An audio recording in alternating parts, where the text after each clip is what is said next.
Hello, আসসালামু আলাইকুম। সবাই কেমন আছেন? আশা করছি ভালো আছেন। আমরাও আলহামদুলিল্লাহ ভালো আছি।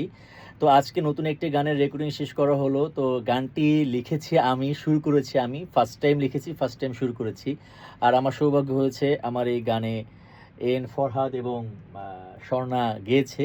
তো কেমন লাগলো মানে আমার লেখা এবং সুরে? আমি তো কখনো লিখিও নাই, সুরও করি নাই। তো কেমন লাগলো একটু বলবা? আমি যদি বলি, আমি তো কম্পোজিশনেই ব্যস্ত। গান গাওয়া হয় না, কিন্তু এই গানটা খুবই ভালো লাগছে।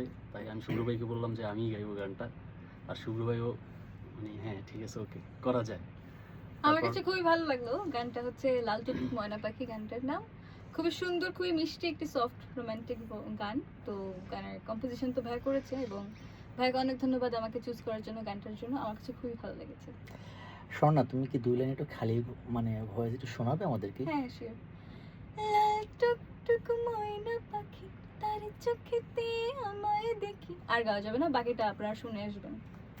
ভালো থাকবেন, সুস্থ থাকবেন। আর কেউ বাজেভাবে নিবেন না। অনেকে গীতিকার, সুরকার বাজেভাবে নিবেন না। কারণ আমি সবসময় লিখি না।